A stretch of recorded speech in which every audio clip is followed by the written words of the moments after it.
There you go.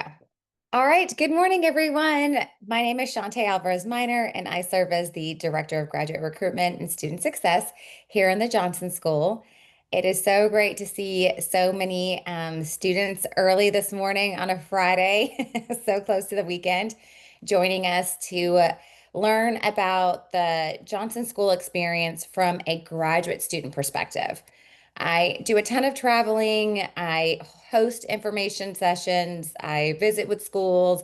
I visit with prospective students. But the one thing I can't give you is the graduate student experience or perspective. I was not a graduate student here at UT Dallas, nor was I a grad student in the School of Engineering and Computer Science. So, um, I always really love the fact that I've got an amazing group of grad students who are willing to share their experience with you because part of your journey is going to be just your experience as a grad student. And so it's important for you to know how we support you, what the opportunities are that we have for you, and basically what you can expect as being a grad student here in the Jonsson School. And also making sure that you're taking advantage of all the resources that we have available. So I'm going to stop talking and I'm going to pass the baton over or the mic over to my Johnson School graduate student ambassadors. Um, let's see, hold on. I'm going to remind everybody to mute, but just in case, I might mute you if I can see who just right now. So I will kind of give you a breakdown of what today will look like. I'm going to pass the microphone over and let my grad students introduce themselves. When they introduce themselves, I'll let you know what graduate program they're in. If they're doing any research, they'll let you know what research they're doing. And then we'll pass it off to the next person. Then I will facilitate and ask them some questions just to get the conversation going. However, we really want this to be interactive. So I would encourage you all, hopefully you know how to use the hand feature in Zoom. If you don't, it's at kind of, you go to the bottom toolbar of Zoom and if you kind of scroll across the bottom, there's a react. It's got a heart on it. If you click that react, there is a raise hand. Um, and so I don't want it to be one of those things where we're like saving questions all the way to the very end because really this is your experience. And so as things come up, just use that raise hand and I'll kind of facilitate and call on people as I see that raise hand pop up. So again, if you scroll all the way down to the bottom, or if you look at the bottom of your Zoom toolbar, the little heart says react, you can click on that heart and then there's a raise hand capability. But before you raise your hand, I'm going to let all the ambassadors introduce themselves and tell you a little bit about them. And then if there are no questions, I'll start facilitating some questions. All right, so let's kick it off. I'm going to start with my right hand woman. She is my student worker. She works with me every day, which also means she puts up with me. And I love her to pieces, but she helps keeps me in line. She helps me stay organized. And so, Smriti, I'm going to let you start first, and then we'll just kind of popcorn to the next person. So, Smriti, when you're done, you just say the next person's name, and then we'll kind of go on like that. All right, Okay. Can you hear me? I can. Okay. Hi, everyone. Good morning. So my name is Smriti Sunil. I am currently a master's in computer science student, and I'm doing the data science track specifically in computer science. And I'm in my third semester right now. So I came in fall 2024, yeah.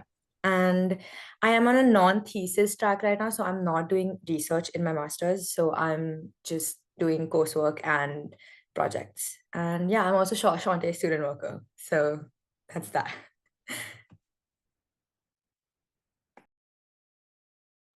All right, Smriti, who you picking next? Okay, we can do Sumedha because I see her right next to me.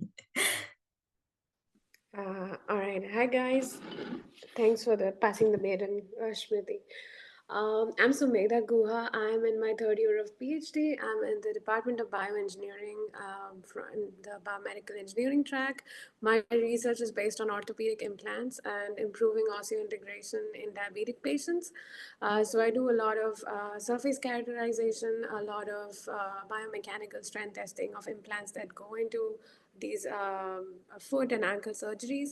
So it's pretty fun work. I've been loving my time here at UT Dallas. Lots of research opportunities, lots of opportunities to explore. But I did start as a master's student, so I came here pursuing a master's in biomedical engineering, and then I got the option to like volunteer in labs because we have like a whole facility dedicated here to just bioengineering. Apart from other Johnson School track, like Johnson School dedicated labs, there's a whole facility just for bioengineering. So I had the opportunity to just shadow a few professors in my first year and see what kind of research they are doing because you can only know so much on the website. So it really helps when you speak to like the students and stuff. So slowly that helped me integrate into the labs, and I was able to apply for a PhD position, and then I started my PhD program in 2023.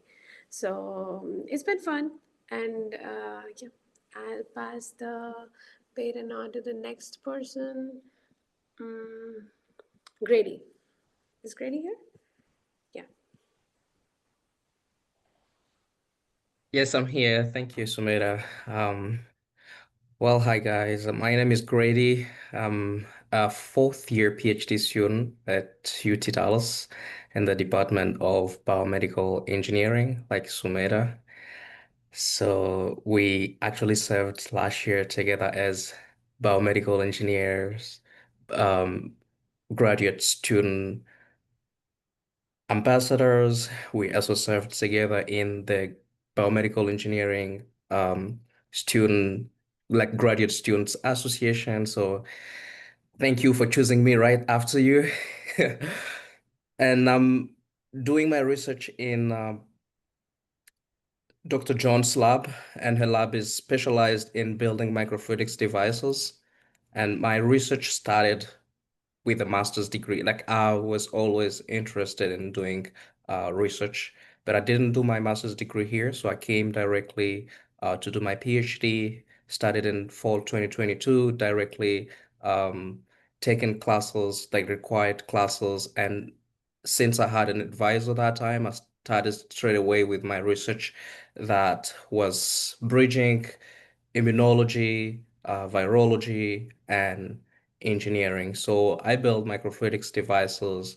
For my first project, I was trying to understand how vi new emerging viruses um, subjugate the immune system, and the whole idea was to define new targets for new therapeutics that could help us fight against viral diseases.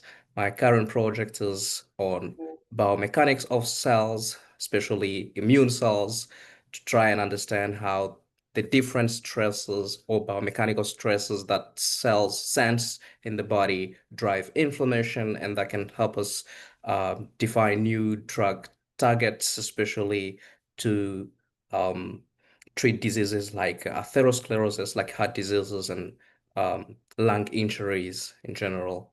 So I'm enjoying my journey here at the UT Southwestern campus because we have two main major campuses for our biomedical engineering program. One is at the main campus, the UTD campus, and the other one is downtown, like near downtown at the medical school. So I'm happy to be here and share further um, about my experience for whatever question that you have. Thank you.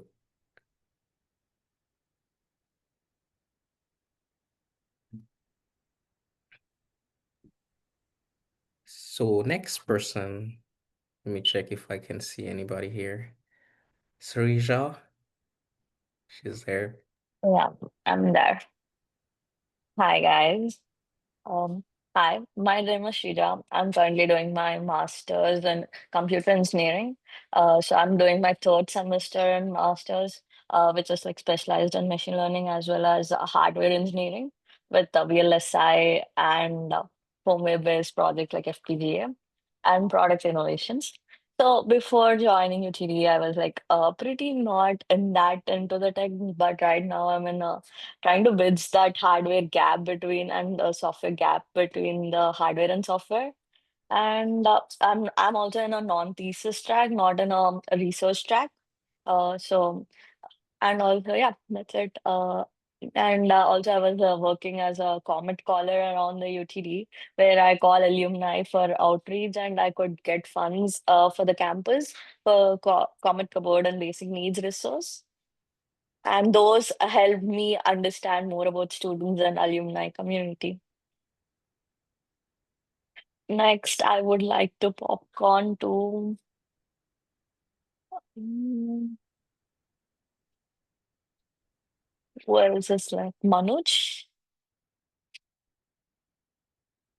Yeah, Shrija, thank you. Hi everyone, good morning. My name is Manoj Kaundinya. I'm currently a master student at UT Dallas. I'm doing my master's in electrical engineering on a thesis track.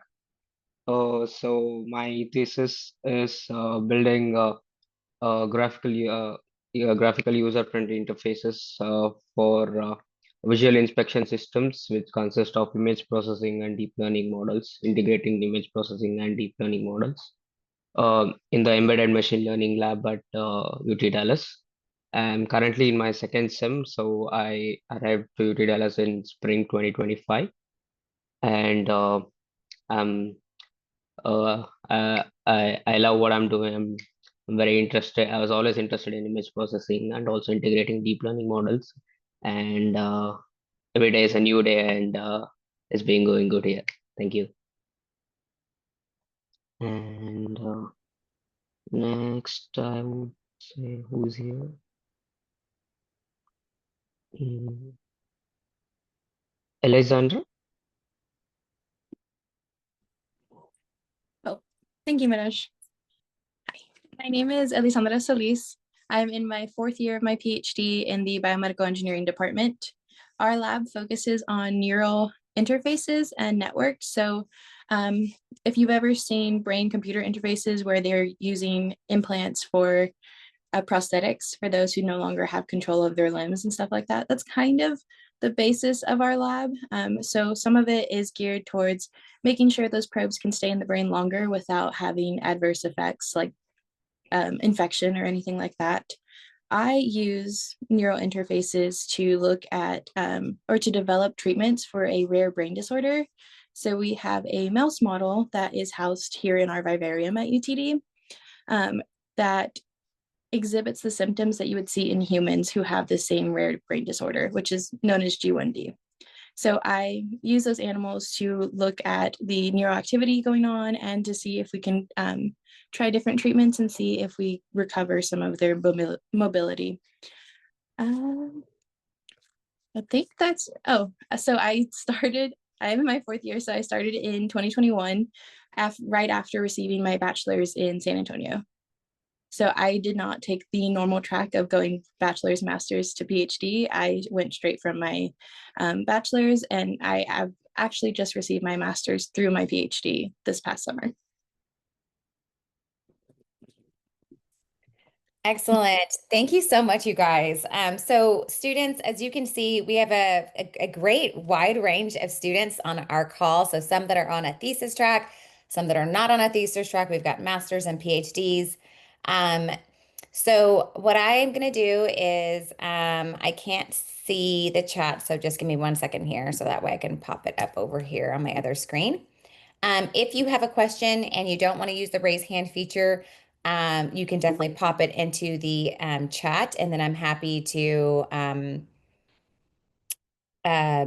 monitor that kind of off on my second screen as well.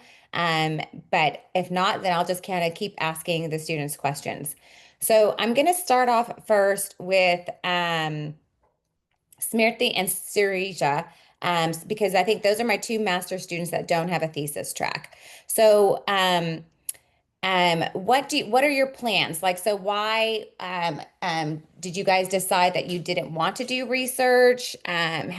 When you started, has there been anything like that you've thought like, oh, maybe I would like to do research, or are you looking more like what are your future goals with just going straight coursework?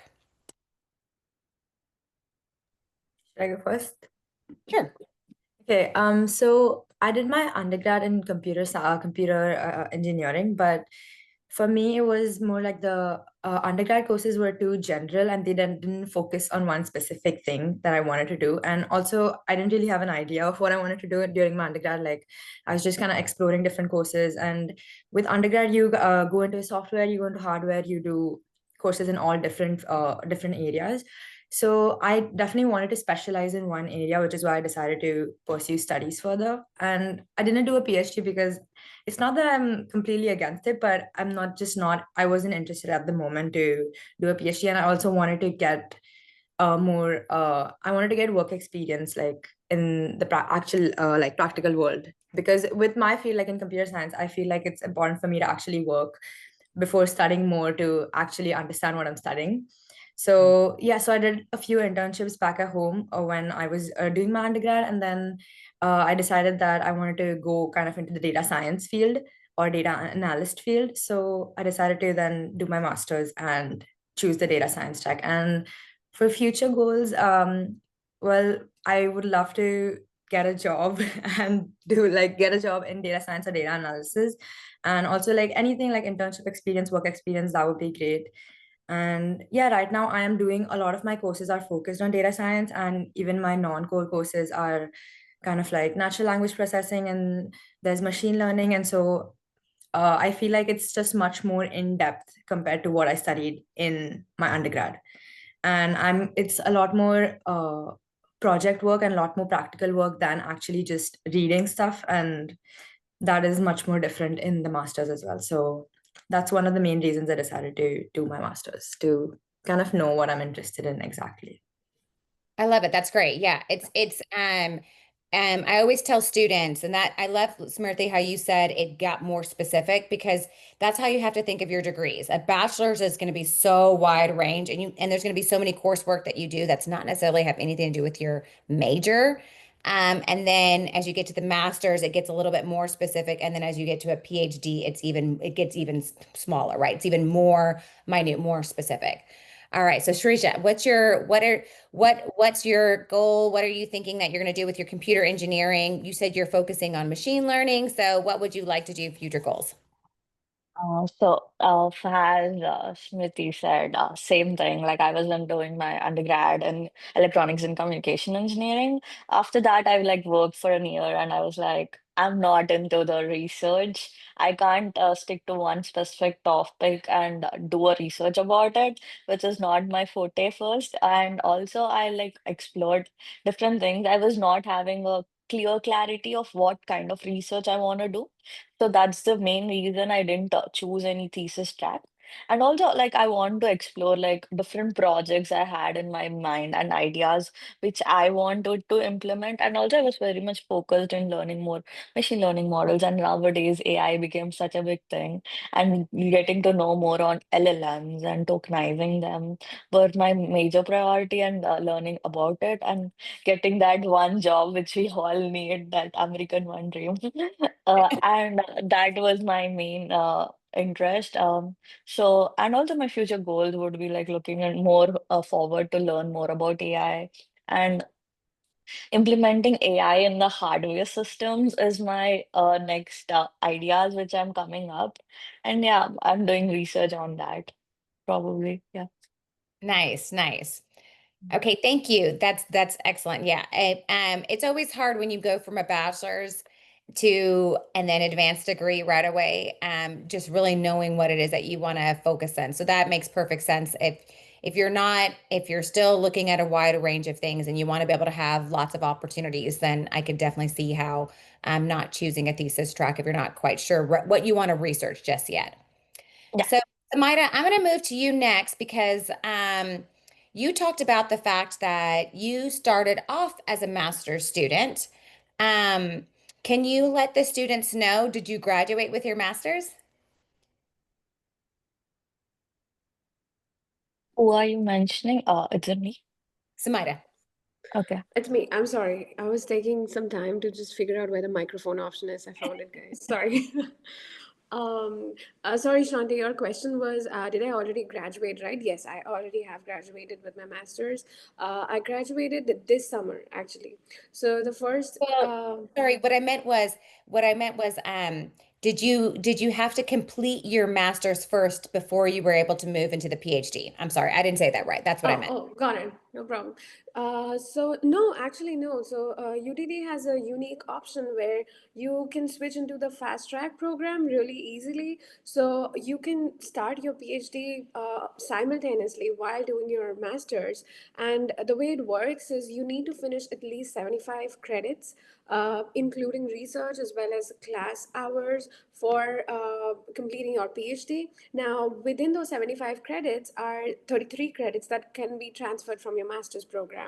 So you can just, like, the way I did it was start my master's program. I did my first semester where I finished all my core classes. So core requirements were 12 credits, and I think I did 9 of them in my first semester. But you can space them out, you can mix them up with electives depending on what kind of pressure you want to take or what kind of classes you want to take first. So I did my first semester of classes and research volunteering in labs. And second semester, I started working in a lab. And also I was a TA, because there's also opportunities of just being a TA that helps you fund your own tuition, because I'm an international student. As international student, you don't get charged the resident tuition. But if you get a TA opportunity, then you get charged the resident tuition, which is like half the international student tuition cost, which is great. And I was a TA and took some more classes in my second semester. And in the summer of the same summer, basically, I got offered the PhD position, which I applied for.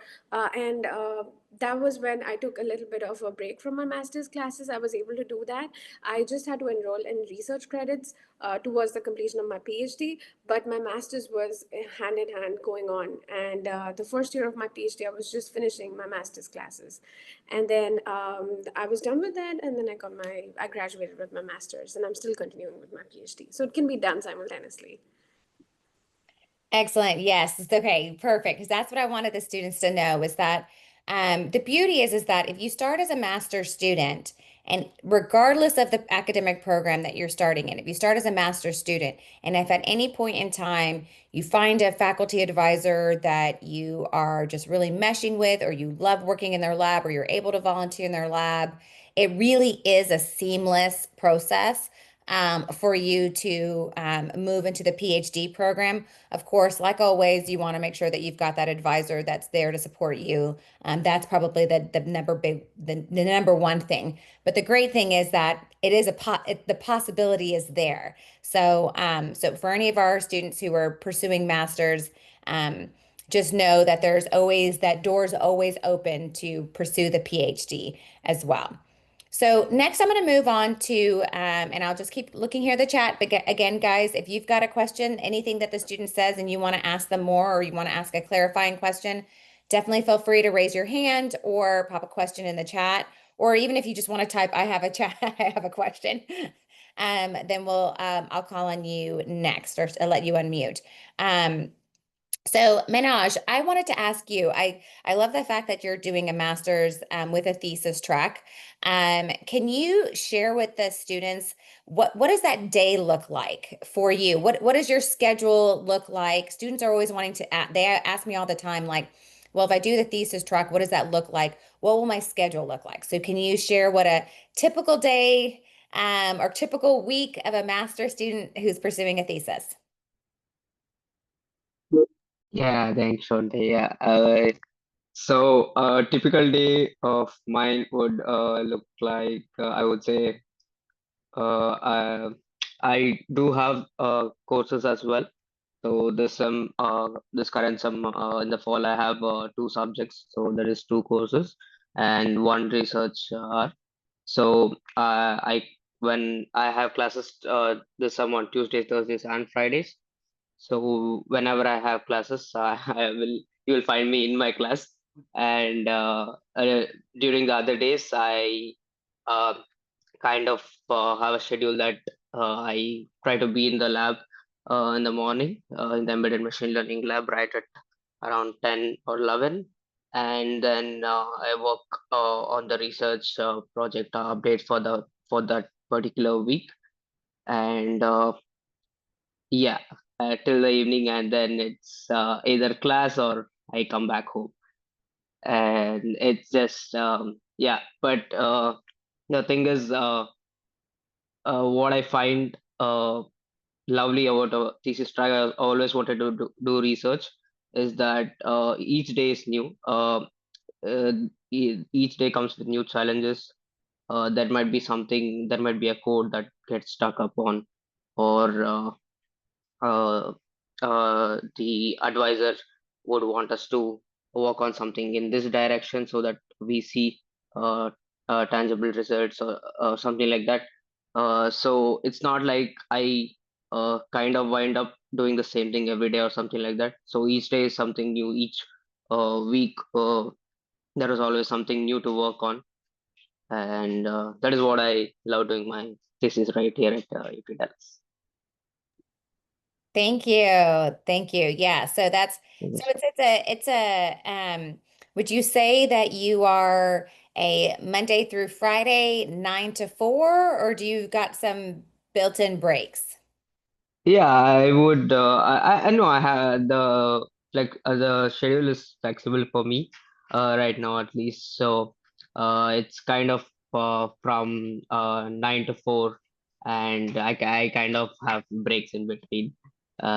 It's not very rigid in a way, uh, but yeah, it's a kind of Monday to Friday. I work on it 9 to 4, and I whenever I have my classes, I go to my classes, attended, and sometimes there are things that comes with the classes, with the assignments and the projects, so we work on that as well in between. And yeah, but it looks great. Yeah. Awesome. Okay, so I'm going to Yeah. stay on the same track, but I'm going to move over to Grady and Elisandra. Um, so thinking about schedules for PhD students, and what does that look like? Manoj shared with us that, it's kind of like a Monday through Friday for him, 9 to 4. But what about for PhD students? How much of your time are you having to commit to weekends? Like, are you also what does a typical week look like? Are you having to work on Saturdays and Sundays in the labs? Are you required to work on Saturdays and Sundays in the labs? Um, so share with us what your typical day looks like. How about Alessandra, you go first and then Grady. Yeah, so I think it depends on what your research is in. So my research involves animals, which means they tell me my schedule. So if I need to do a certain thing or a certain experiment with an animal aged 15 days or 18 days, if that's a Sunday, that's a Sunday, and I have to do that experiment that day. So I actually have to come in this Sunday to do an experiment, and I will be there all day from 8 a.m. till probably 8 p.m. That's just how long the experiment will take. There is a little more leeway though. So if I don't have animals for a week or something, I can stay home and do data processing and figure out the analysis and figure out what I got from my experiments. So it is a little more flexible. I have some other colleagues in the lab who were a lot more computational based. And so they came in for an hour a week and or an hour a day, and but they got their stuff done. So I think it just depends on you and your schedule and whether or not you work with animals. That's great. Grady, how does your schedule look? All right, so I would say I also have flexibility. So it depends on the research that you're working on and the requirement of your lab. So my lab particularly doesn't require me to work on weekends, and my research doesn't require me to work on weekend, but it depends on whether or not I have work to do that requires me to be there present and finish something that I started during weekdays, for instance. But overall, the requirements would be attending the lab meetings. That's the most important thing. And the rest is your own schedule because I do research. So my own schedule, I will set up maybe 2 experiments per week, depending on the semester. It could be 3 experiments per week. And the rest of the week, I will be doing data processing, also attending meetings, responding to emails. Those are also important things to keep track with. And overall, it's also the your own pace because it's your research and you need to work to make progress. If you don't work, you won't make progress. Sometimes, depending on the advisor that you'll have, the advisor might put pressure on you. Sometimes other advisors will give you kind of the latitude to work on your own pace. So if you have um, less commitment to work on your research, then maybe you might not make enough progress by the time you are trying to graduate. But if you want to graduate sooner, you might work more than what's required. Though that comes down to your passion, how much time you want to spend on your research, like apart from what's required. So you might be required to work 20 hours per week, like dedicate 20 hours per week on your research. But if you want to work more to make more progress, then that's up to you.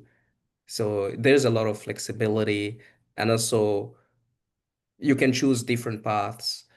Like you want to train yourself more and get more skills. For instance, I do take certification classes.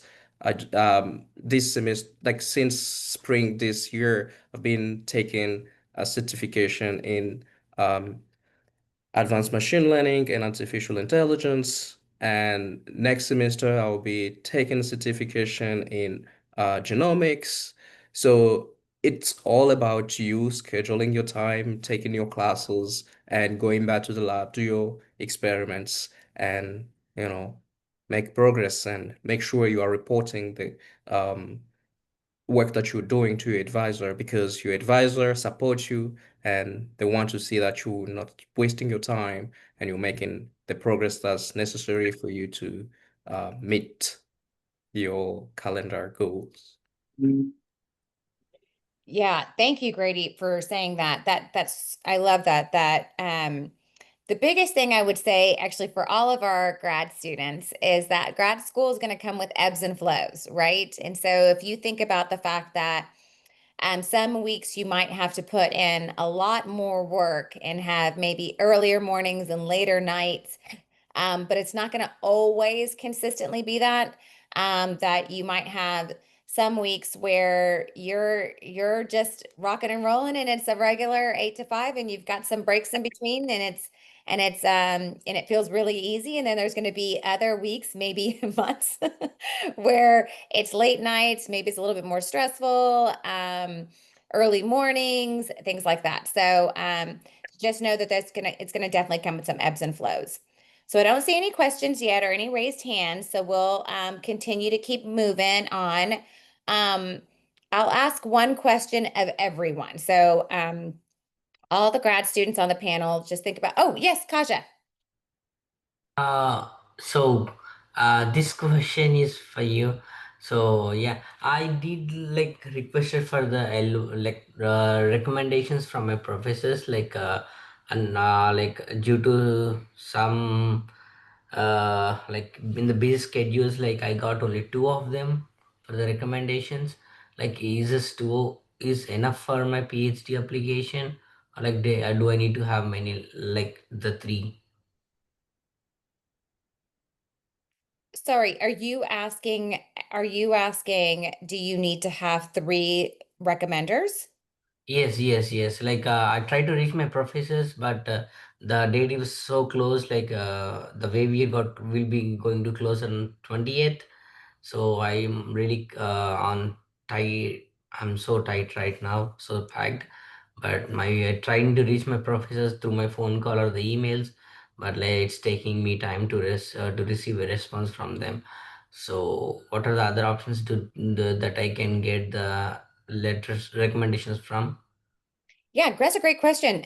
Grad students, did any of you reach out to any recommenders that weren't professors? And unmute if you did and let us know. So I talk. I did. Oh, sorry. Go ahead, Suja. Go ahead, sorry. Okay. I did. So I worked in the office for our FAM program, which is a faculty academic mentor program. And so I was their kind of what Smriti does now. I did that as an undergrad for that program. And so I got a letter from my boss because they could go through and highlight my time management skills, my organization skills, leadership, stuff like that in that role. Yeah, Surisha, what were you going to say? So for me, it's also similar. I was working in like a company, I was doing intern over there. So I chosen the recommendation of my manager. So he knew that I was like working for the so and so particular things, and also leadership and organizational skills around the company, and how I was very talkative with them, how I was very, being professional. So he was really a good recommendation also. You can also ask your company recommendation. Mhm. And Smita, were you I gonna did as add well. one? Oh, Yeah, I did as well. So I don't know if the rules changed, but when I applied back in 2022, we needed three recommenders, and two of them had to be from academia, but the third one could be someone you worked with previously, from a job or something. So I used to work in a startup back then, and the CEO of the startup was like super nice, and he was like, "Yeah, I'm so excited you're starting this program and stuff," and he was able to be one of my like recommenders and talk about just like similar stuff as Alessandra, organizational skills, time management skills, stuff like that. So yeah, that is always an option. yeah, I encourage all, I believe, I don't think there's a single program because I can't think of it right now off bat that requires less than three. Um, but the three don't have to come from faculty. And so or professors. So really, if you have one, as long as it's not a family member or a friend, I should preface Okay. that. It could be a colleague, it could be a director, a supervisor, a boss, a previous one. Even if there's been like a year or two that you haven't worked, there, for them, but you did work for them before in the past for a good length of time. Essentially, it needs to be someone who, and I loved how my grad student said, it's got to be someone that can basically say, you're dedicated to your position, you come to work on time, you have great time management skills, you complete tasks in a timely fashion. Even I think sometimes people think that it's got to be in a professional setting, but if I worked at Taco Bell and I showed up to work on time, I greeted the guests, I was personable, I had I had great customer service. I learned quickly, right, the menu, how to put in the codes or whatever the case may be. There's so many soft skills that you can say, right? At just being a cashier, so don't think about it in the sense that it's got to be this like, great whatever. Like if it's a supervisor that can really just show your skill sets, you were, time management, you were committed, you were dedicated, you learned quickly, you work well with a team, you've got excellent customer service skills. Those are all things that show that you're going to be an excellent student at the grad level. Gotcha, gotcha. And then, like, can I take the recommendation from my undergrad professor? Yes, of course. Okay, thank you. Great questions. Okay, so I am looking in the chat still. I don't see any other questions. And so I'm going to ask, I always like asking this question towards the end, especially if we don't have any. But I want everyone to tell me or tell our students, what's one thing you wish you knew either before or at the beginning of your grad school program. So thinking to where you are in your journey, most of you are through at your either third semester or you're at the end of your program.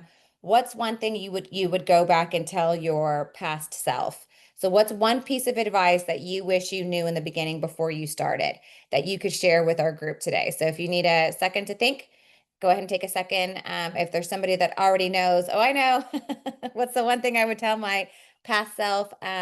Feel free to unmute.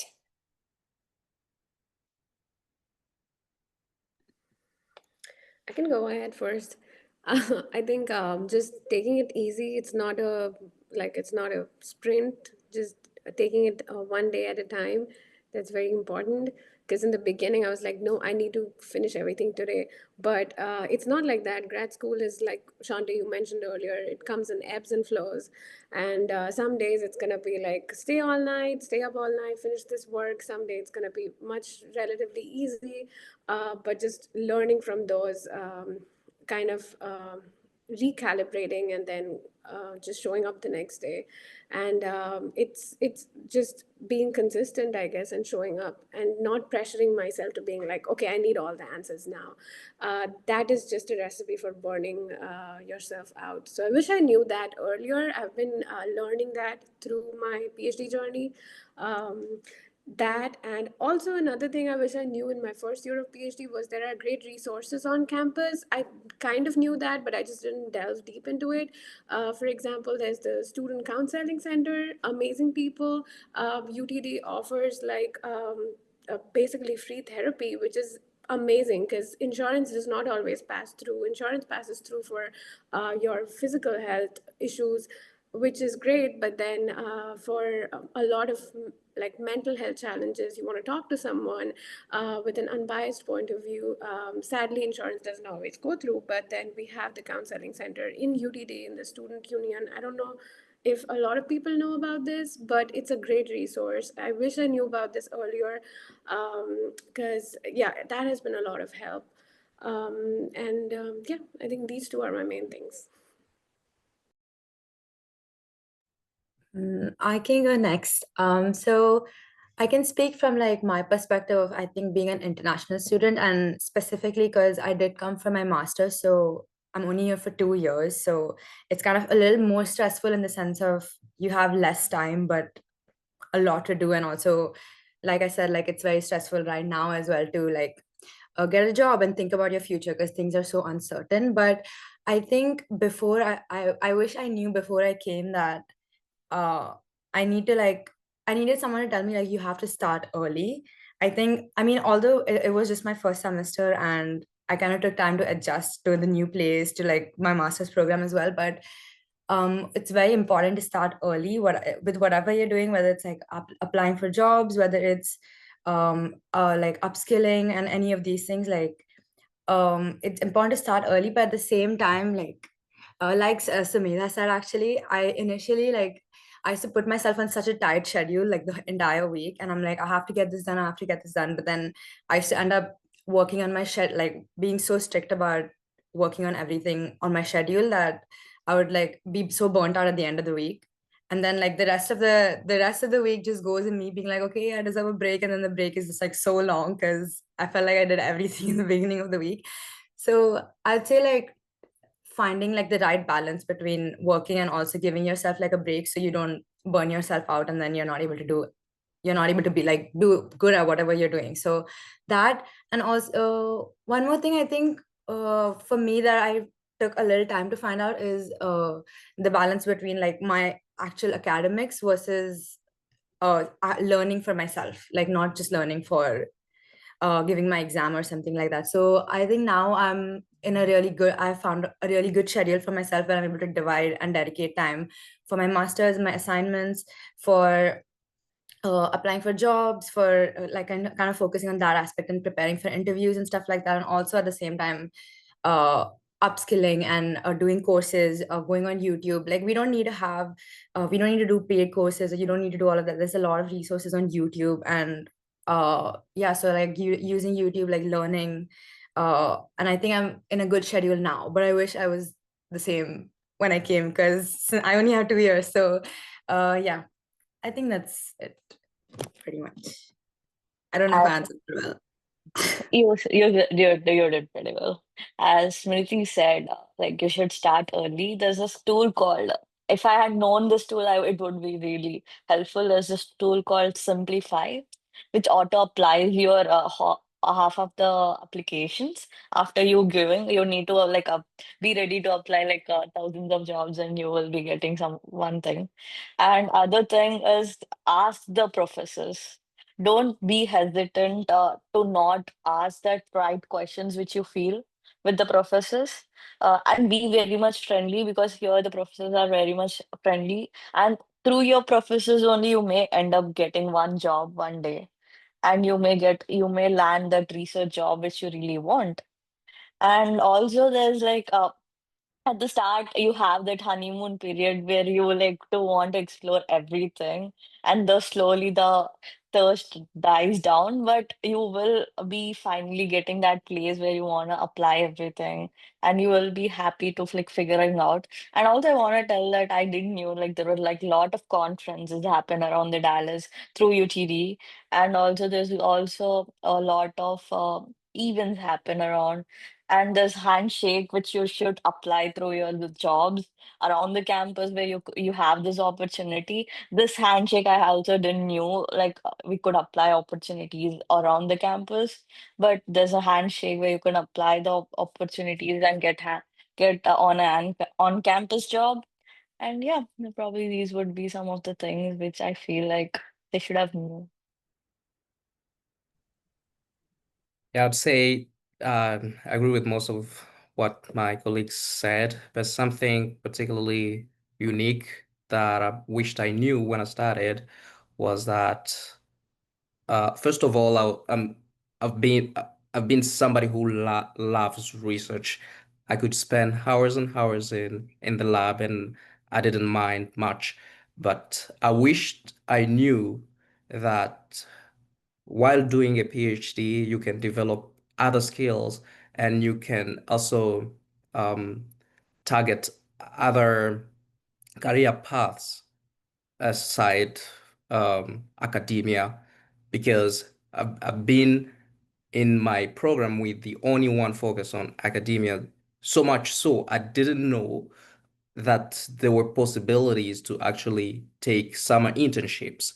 So for the last 3 years, 4 years, didn't take any internship, any summer internship opportunity, missing out from that kind of training that I could have, for instance, in the industry. So if I knew that earlier on, that I could dedicate longer semesters for research and classes and summer semesters for internships, for instance, in the industry, I would have hands-on experience that could help me jump into industry jobs right straight away after I graduated from my PhD. So that's something that I literally wished I knew. And also about so many resources that you have on campus. You also have resources that could help fund your own research.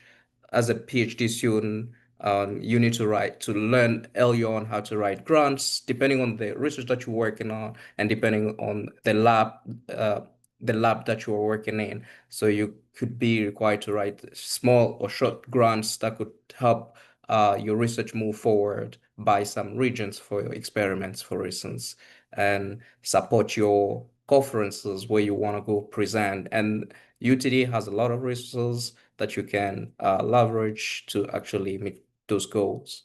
And I wished I knew those things straight away when I started.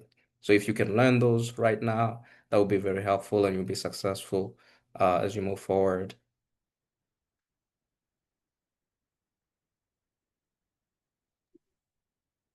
And then Manoj, I think you're the last one. Do you have a piece of advice that you wish you could tell your past self that would have made your not necessarily journey easier, but that you wish, just a piece of advice that you wish you knew in the beginning? Yeah, I think it could be on similar lines to what Sumedha and Srija mentioned. So I think I would just tell my older self to just take it one day at a time. So not to get bogged down by a lot of deadlines or something like that. Because grad school is a bit of a work. in any space and any kind of a domain you take.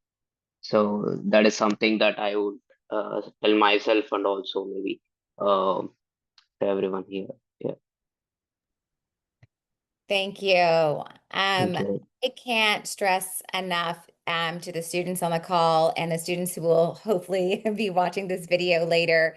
Um, One of the things that I will encourage you to do right off the bat is to ensure that you have an open line of communication with your faculty, whether that's your coursework professors, whether that's your advisor that you're doing research with, whether that's even staff in your department. Communication is key. I'm going to stress that significantly. I love how Srisha said, "Don't be scared to talk to the professors. Don't be scared. There might be some that are intimidating. Hopefully, not too many. But um, You probably feel like you are scared to talk with them, but they are most friendly. Yes, yeah. And sometimes they get in focus mode. I know that I can get that way and just focus mode and I'm looking, but the minute a student asks for help, immediately I'm like, yes, absolutely. Really and truly, if there's any part within your academic journey, and you have a question, if you don't feel comfortable asking it in a big open space, all faculty members have office hours. Definitely make sure that you ask that. If you feel uncomfortable about asking a particular faculty member, find a staff member within your department to ask them. Um, we really want you asking questions. We don't want you to be alone on this journey. We want to make sure that we're providing you the resources. And then I loved how all the grad students really talked about resources as well. We have a ton of resources on campus. And one of my goals is to really make sure that we as an institution do a better job about getting those resources out early in your academic journeys and that you're not learning about them after the fact. And so I'm really hoping that that's something that we can change, which is part of this showcase, is to show you all the resources that we have available to you and make sure that you know what they are and how to access them. Uh, Go ahead. Sorry, there's somebody that unmuted. yeah, to be honest, I want to ask a question, especially from Smriti Sunil, master student of computer science. We are in the same path because she is also involved in computer science, and I also want to do masters in computer science. So therefore, I want her to answer my question. And yeah, could you please tell me how much the total cost you paid for your first semester, including tuition fees and other expenses. In addition, when and how you paid these the first semester fee? Are there any installment option available or not? So I'm not, oh, Go okay. ahead, keep talking. Okay. I'm not like, I hope I'm not saying any numbers wrong. So like, don't take me specifically on the numbers, but I came without a scholarship. So for my master's, for my first semester, I paid around, I think, I don't know if it changes depending on what course you take. I had 3 courses, so each were 3 credits. So that was 9 credits, and I paid around 17,000.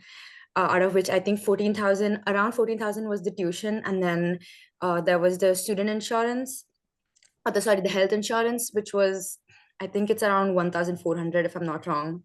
Like I said, don't take me exactly on the numbers, but so there was a health insurance, and then there was a few extra costs here and there. So that would be around how much I paid. When I paid it, I'm sure the deadlines and everything are on the website. Actually, it changes as you go through the semester. So uh, in the second semester and my third semester, my deadline for my fees was earlier since I was a continuing student. And then for the first semester, my deadline was a little later. I think I could pay even after I came. Like, I don't remember the deadline for my fees payment. And did I miss answering something? And also, like, you can pay the tuition through Flywire, and the installment Yeah. options are also there. Yeah. You could see that in the Gemini portal of yours, and also you could check your Comet calendar, which is there in the website, where you could understand what are the deadlines of each semester.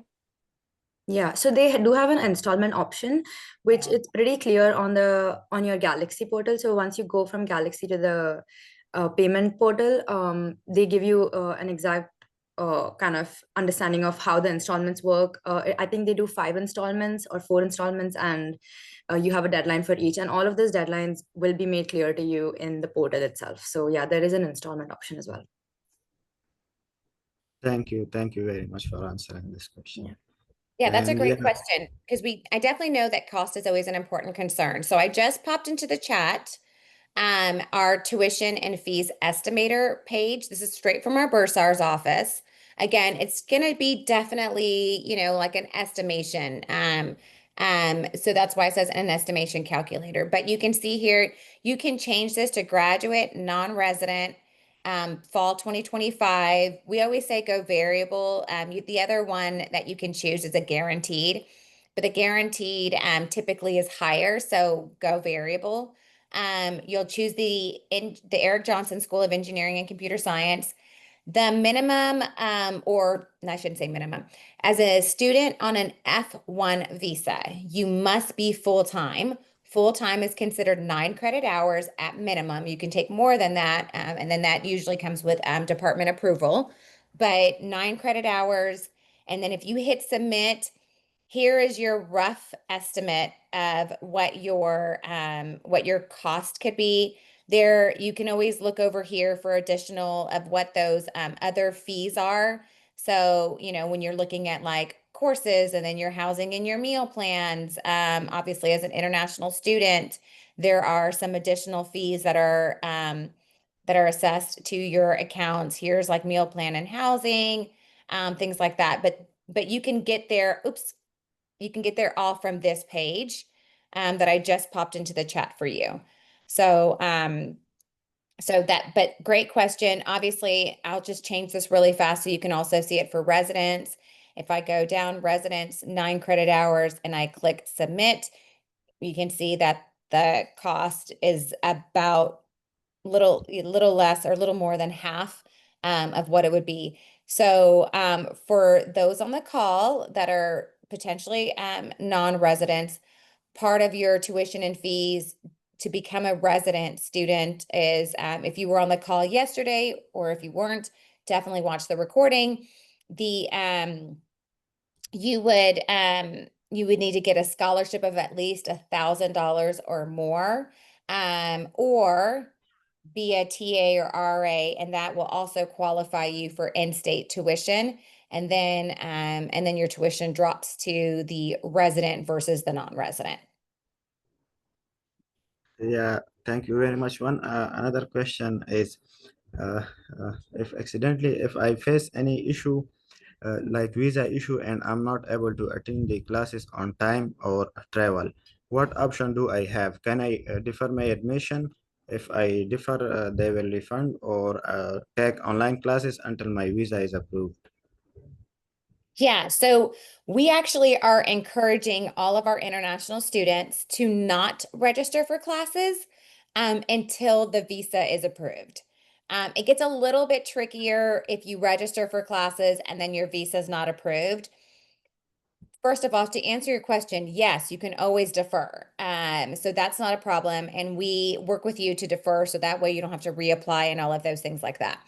Um, it gets trickier when you register for classes. We have this thing called Census Day. You have to drop your classes before Census Day. Census Day is the 12th day of class. And I would say that for a number of our students in the fall, they had no problems with dropping their classes before Census Day. And then there is no fee assessed. We are also working on it's a new program. It's called UT Global. And UT Global is the bridge that we're looking at creating, possibly for students that might be in a different scenario where they're unable to drop the classes after the 12th day and their visas still haven't come. But that's still an experimental, not quite launched yet, and we're still figuring out the logistics for that. But ideally, what we're saying is get through the visa process first, and then we'll look at registering for classes. Like, let's make sure that you're able to get your visa appointment, get your visa, um, because we're issuing the I-20s quickly. Students are getting their fees and things paid for, and then the hang up is actually getting the appointment, the visa appointment. So we want you to get through the visa appointment first and do all of that, and then we can get you registered for classes. So that way there's no issues with you being registered for a class and then having to drop for non-payment. We want to try to avoid all of the money side of things. Yeah, I submitted my application, and we have to find the how to start the visa process. Yeah.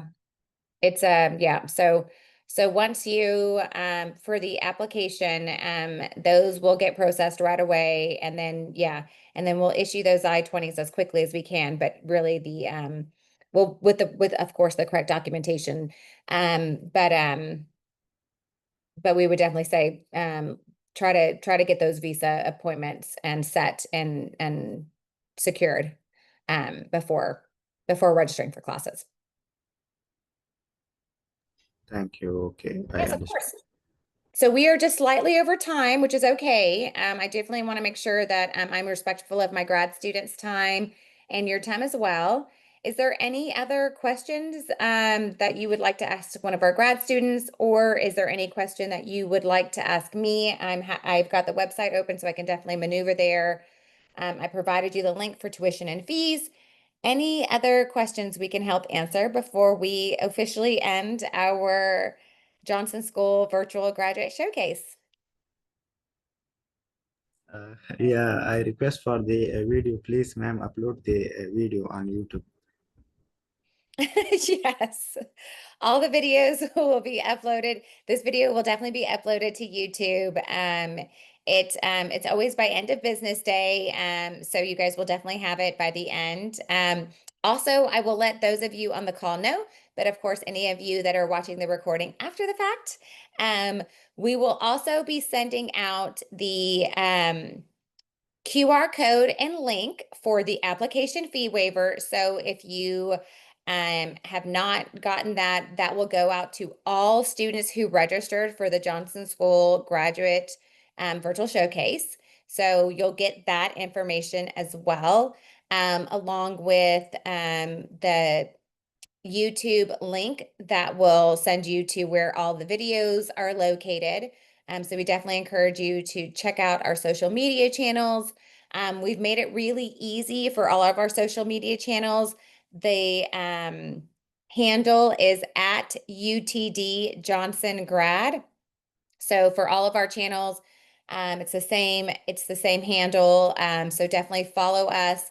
We will continue to put student highlights, funding information, um, any new information that we get, because we do know that there are some international students on this call, and the international rules and visa requirements and all those things are consistently changing.